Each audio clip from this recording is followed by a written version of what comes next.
بسم اللہ الرحمن الرحیم۔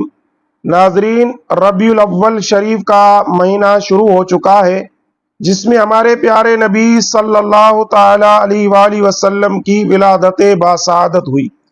اس مناسبت سے انشاءاللہ اس مہینے میں نبی کریم صلی اللہ علیہ وسلم کی سیرت کے متعلق ویڈیوز اپلوڈ کی جائیں گی، جن میں مختصر انداز میں آپ کی سیرت کے مختلف پہلوؤں کا ذکر ہوگا۔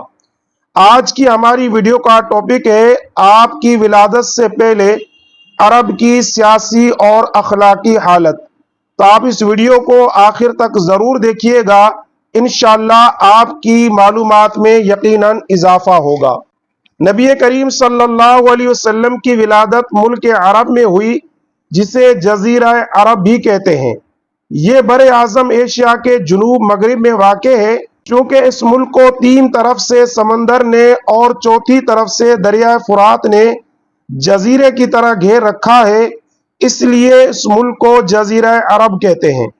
ملک عرب جو اس وقت بہت سارے چھوٹے چھوٹے ملکوں میں تقسیم ہے، نبی کریم صلی اللہ علیہ وسلم کے زمانے کے اعتبار سے علماء جغرافیہ نے زمین کی طبعی ساخت کے لحاظ سے اس ملک کو 8 حصوں میں تقسیم کیا ہے: حجاز، یمن، حضرموت، مہرہ، عمان، بحرین، نجد اور احقاف۔ ان میں سے حجاز مقدس کے شہر مکہ میں نبی کریم صلی اللہ علیہ وسلم کی ولادت ہوئی، جسے حضرت ابراہیم علیہ السلام نے اپنی زوجہ حضرت ہاجرہ اور اپنے بیٹے حضرت اسماعیل علیہ السلام کو بسا کر آباد کیا تھا۔ عرب کی سیاسی پوزیشن۔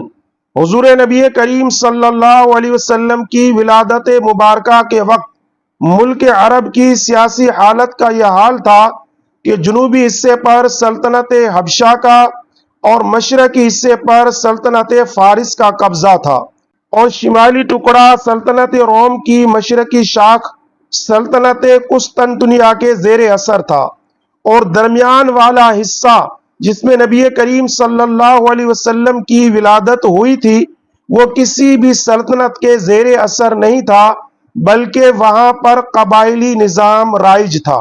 عرب کی اخلاقی حالت۔ حضور نبی کریم صلی اللہ علیہ وسلم کی ولادت سے پہلے عرب کی اخلاقی حالت نہایت ہی ابتر بلکہ بدتر تھی۔ جہالت عروج پر تھی، لوگ پتھر کی مورتیوں کی عبادت کیا کرتے تھے۔ عقائد کی خرابی کے ساتھ ساتھ ان کے اعمال اور افعال بھی بہت بگڑے ہوئے تھے۔ قتل، رازنی، جوا، شراب نوشی، حرام کاری، عورتوں کو اغوا کرنا، لڑکیوں کو زندہ درگور کرنا، عیاشی، فحش گوئی، الغرض ہر گندا اور گھناؤنا عمل ان کے اندر موجود تھا۔ صرف عرب ہی نہیں بلکہ تقریباً پوری دنیا کی یہی حالت تھی، لیکن جیسے ہی نبی کریم صلی اللہ علیہ وسلم دنیا میں تشریف لائے، پوری دنیا بالخصوص عرب کی حالت تبدیل ہو گئی۔ سوال یہ ہوتا ہے کہ نبی کریم صلی اللہ علیہ وسلم کو عرب میں ہی کیوں بھیجا گیا؟ اگر ہم عرب کو کرۂ زمین کے نقشے پر دیکھیں تو اس کے محل وقوع سے یہی معلوم ہوتا ہے کہ اللہ تعالیٰ نے ملک عرب کو ایشیا، یورپ اور افریقہ تینوں بر اعظموں کے وسط میں جگہ دی ہے، اس لیے دین کی تبلیغ کے لیے یہ مقام سب سے زیادہ موزون اور مناسب تھا۔